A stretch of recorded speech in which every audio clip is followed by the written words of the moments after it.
Back at our office in Minneapolis, we get, when our UPS guy comes in, or our mailman or whoever comes in, they say, "Wow, it smells really nice in here."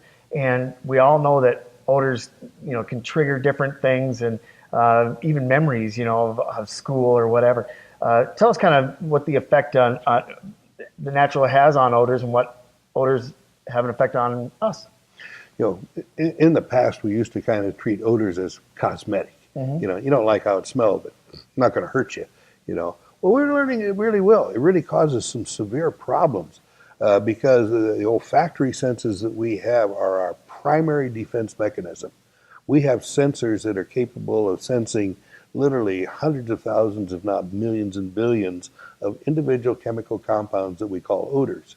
And our brain is being hit constantly with all these odors, and it builds a catalog and says, okay, this is okay, this is okay, this is okay. Whoa, I don't know what that one is. And as soon as it hits a whoa, immediately it sends a message to your body, alarm.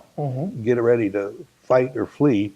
Your blood pressure goes up, your stress level goes up, all your senses go up, everything, your brain, your eyesight, and everything is on alert. Well, that's the way it's supposed to be. But now think what happens in our new modern environment, where our senses are being assaulted continuously with all these kinds of things. We essentially have sensory overload. And so that means that our bodies are almost always on a high stress level. And every time you've got stress level with the heart pumping and the blood pressure up, that leads to all kinds of other physiological problems. It never has a chance to back off. Now you compound that with the problem that we are also changing the way in which we live. Now that we're getting to be an older population and we're retiring, we're giving up our homes. We're now moving into retirement communities, co-ops, apartment buildings. People are now living tighter and tighter together. And so not only do the elderly, especially as we reach that age where we change our lifestyle, give up living in a home, but now we're having to live with other people and other people's odors. And there's just the fact that you're under stress by moving, compounded with other people's odors, puts people in just such a defensive mechanism where they immediately dislike each other. Because, I don't cook goats on my floor, or whatever you're imagining they're doing.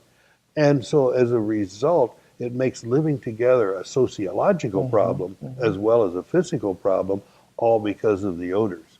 And as we jam our people closer and closer together and have to live tighter and tighter and share each other's things, the best thing that we can do is help get rid of odors in a very natural way, so that at least in our own home, at least in our own bedroom, that we have an area of security where it smells fresh in there and we're not being bombarded with a lot of other people. Give ourselves a break, right.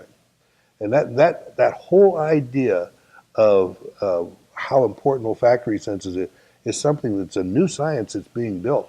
And what we're really starting to discover is that the trigger mechanisms, just as you mentioned, for people to recall old events, unpleasant events, happy events, are having an awful lot to do with our overall sense of well-being, our perception of how well we're doing, and that affects our overall health.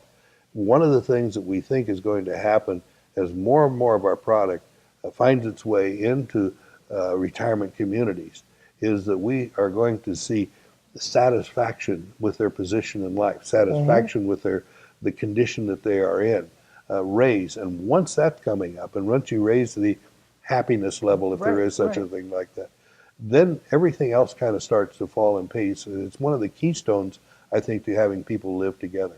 Sure, that makes sense. And yeah, if you're overall feeling more pleasant about yourself and feeling more positive, and that's kind of that spreads a little bit, and it makes living with you can imagine day after day if everyone's crabby and down and kind of dealing with those environmental issues internally, how that projects externally. I think you've talked even before about people who in relationships who are maybe angry with each other, or there's tension, And maybe it's not really even intentional, but their bodies are fighting this fight, and it comes out in anger, it comes out in snippiness. And Well, it does, because that's part of your defensive mechanism, and your body is trying to get back into a zone where it feels safe.